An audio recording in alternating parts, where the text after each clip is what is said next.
Okay, the number 11 is significant in our house as of yesterday.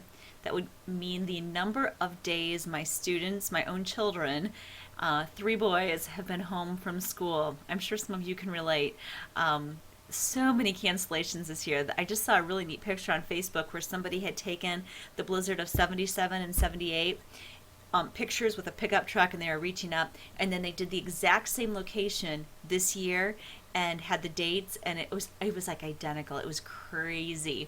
So this weather's nuts. So as the sun comes in and distorts the picture that you're seeing on the screen, I'm not complaining. It's all good with me. Let that sun shine in and glare off the mountains of snow that we have to melt, right?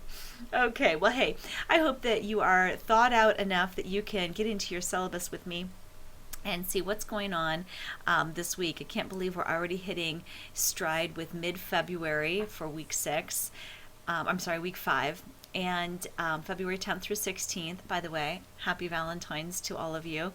The holiday of way too many expectations being unmet, in my opinion. But, just throwing that out there, not cynical, honestly, just putting it out there. We have a little reprieve from writing papers this week. In fact, if you look at the flow of things, I mentioned this earlier in the course, but now that you have your feet under you, there's usually like a 3-week cycle that we'll do. We're starting this particular paper with the readings and discussion board responses as per usual. You're used to this routine now. And then we'll go into a exercise that is specifically designed for this type of writing, and this is going to be an analysis piece over a literary work, and so I have a worksheet built in for next week, and then the following week we actually write the essay. Now, just as I say that there is a routine here and there's kind of an ebb and flow of when papers are due, I want to mention that this week's exercise of reading through the different authors and responding to it does pair nicely if I was pairing my wines and cheeses, or in my case, my Jenny's ice cream flavors. It does pair nicely with this worksheet. Okay, so if you want to, you don't have to, you might want to do them simultaneously. I still want them I still want you to do a discussion board. I still want you to do an analyze worksheet. But if you want to use the analyzing worksheet as a guide to your discussion board, you may. It's a little different to respond to fiction and literature pieces. And so there is some resource here in Hirschberger, pages 20 through 26. And I believe in the Aaron text, pages 427 to 447. If you're uncomfortable with responding to literature, those would be resources. Then for the authors that you're going to be reading, all from Hirschberger, that's why they have an H in front of them. I'm highlighting them right now. They're a combination of poems and short stories. So you might recognize some of these authors. In fact, you may have read some of them before in your past. Because we're talking about responding to literature, we use the language of literature. Just like when you're responding to a science article, you use science terms. We're going to use literary terms as we respond. We might think about things like symbolism or sound devices that authors use, or imagery, or comparisons like similes and metaphors, okay?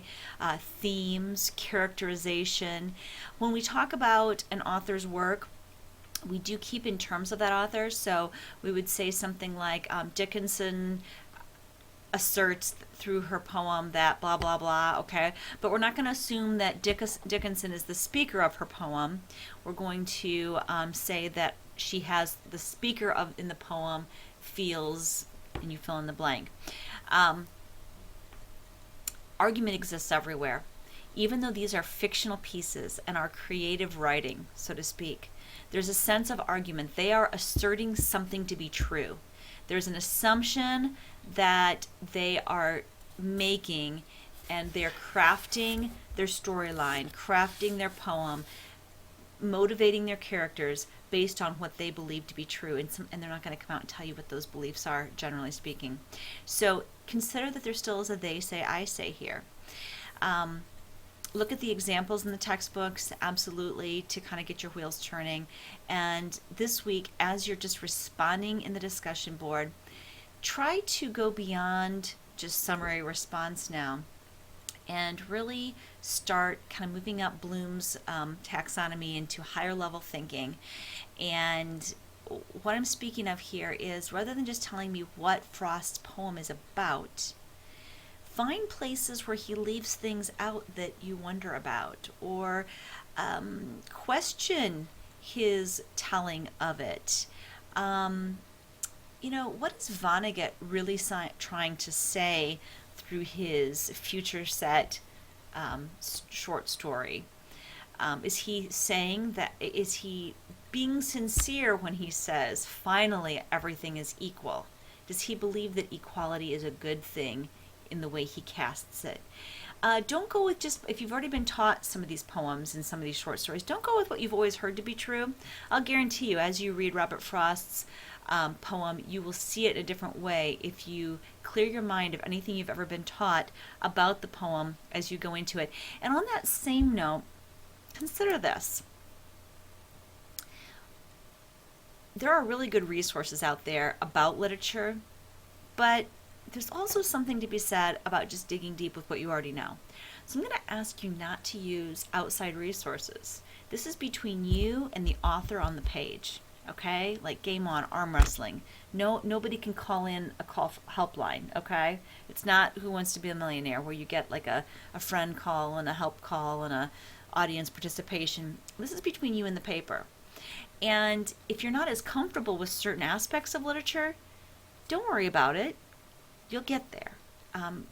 Dust off some of your old vocab, but mostly, what is that author arguing? What is the author trying to say?